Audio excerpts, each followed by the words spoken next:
खबर है कि भारत सरकार जल्द ही एक नई अंतरिक्ष नीति का ऐलान कर सकती है, जिससे स्पेस इंडस्ट्री में निजी निवेशकों की भागीदारी बढ़ सकती है। इसका संकेत केंद्रीय मंत्री जितेंद्र सिंह ने पिछले हफ्ते संसद में दिया था, जिसके बाद भारत सरकार के प्रधान वैज्ञानिक सलाहकार अजय कुमार सूद ने भी नई अंतरिक्ष नीति पर बयान दिया और कहा कि भारत की नई अंतरिक्ष नीति का जल्द ही ऐलान हो सकता है, जिसमें स्पेस इंडस्ट्री में निजी निवेशकों के लिए बहुत कुछ होगा और भारत के पास इलॉन मस्क की कंपनी स्पेसएक्स जैसी अपनी एक कंपनी बनाने के रास्ते खुलेंगे। यानी सरकार ने इशारा किया कि भारत की स्पेस इंडस्ट्री में निजी खिलाड़ियों के लिए अवसर ही अवसर हैं, जिससे सरकार और निवेश करने वाली कंपनी दोनों का फायदा होगा। इलॉन मस्क की कंपनी स्पेसएक्स की कामयाबी इसका सबसे बड़ा उदाहरण है। खबर है कि भारत के कई स्टार्टअप स्पेस इंडस्ट्री में निवेश करने के लिए आगे आ रहे हैं, जिन्हें नई अंतरिक्ष नीति से फायदा मिलने का पूरा चांस है। भारत के अंतरिक्ष क्षेत्र में निजी क्षेत्र की भूमिका अब तक काफी सीमित रही है और स्पेस सेक्टर के कुछ ही कामों के लिए निजी कंपनियों की मदद ली जाती है और सैटेलाइट बनाने, उन्हें जोड़ने और उनका परीक्षण करने जैसे काम इसरो ही करता है। लेकिन जानकार मानते हैं कि स्पेस इंडस्ट्री में निजी कंपनियों की भागीदारी बढ़ने पर इसरो रिसर्च और स्पेस सेक्टर से जुड़े बड़े प्रोजेक्ट पर फोकस कर पाएगा, क्योंकि इसरो के कुछ काम उन्हें सौंप दिए जाएंगे, जिससे इसरो पर बढ़ता काम का बोझ कम होगा। क्योंकि एक रिपोर्ट में दावा किया गया कि पिछले कुछ सालों में देश में अंतरिक्ष से जुड़ी सेवाओं की मांग बढ़ी है, जिसके लिए सरकार ने इसरो का बजट भी बढ़ा दिया।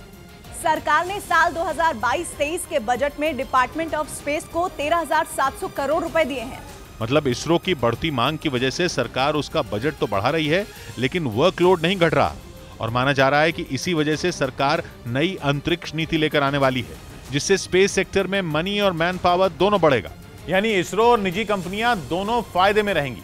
जानकार तो ये भी मानते हैं कि स्पेस इंडस्ट्री लंबे समय तक पैसा लगाने वाले निवेशकों के लिए बेहतरीन अवसर पैदा करती है, क्योंकि स्पेस सेक्टर में पैसा लगाने का मतलब सिर्फ अंतरिक्ष पर्यटन में निवेश करना नहीं है। इसमें कई ऐसे क्षेत्र हैं जिनसे पैसा कमाया जा सकता है। अंतरिक्ष में सैटेलाइट भेजना, जिसके जरिए दुनिया के उन भागों में इंटरनेट की पहुंच पक्की की जा सकती है जहां यह सुविधा नहीं है।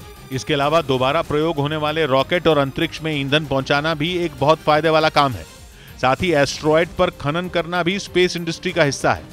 अब तक भारत में इनमें ज्यादातर काम इसरो के ही जिम्मे हैं, लेकिन नई नीति में ये जिम्मेदारियां निजी कंपनियों को दी जा सकती हैं, जिसके बाद इसरो का बोझ कम होगा और वो बड़े प्रोजेक्ट पर ध्यान देगा। कुछ दिन पहले इसरो चीफ ने जिक्र किया था कि भारत आने वाले कुछ दशकों में स्पेस में अपना स्पेस स्टेशन बनाएगा और ये तभी मुमकिन है जब इसरो जी जान से उसमें जुट जाए।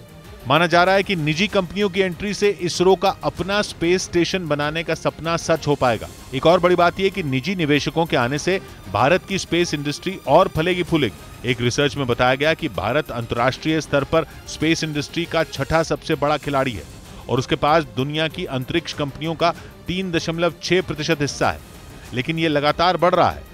2019 में भारत की स्पेस इंडस्ट्री $700 करोड़ यानी 56,000 करोड़ रुपए की थी, जो 2024 तक $5,000 करोड़ यानी 4 लाख करोड़ रुपए करने का टारगेट रखा गया है, जिसके लिए जरूरत होगी निजी कंपनियों की। भारत में उनकी कमी नहीं है। एक रिपोर्ट में दावा किया गया है कि 100 स्टार्टअप भारत की स्पेस इंडस्ट्री में सक्रिय है। यानी भारत की स्पेस इंडस्ट्री में निजी खिलाड़ियों के लिए खुला आसमान है, जो उन्हें तो फायदा देगा ही, इसरो की तरक्की में भी मदद करेगा।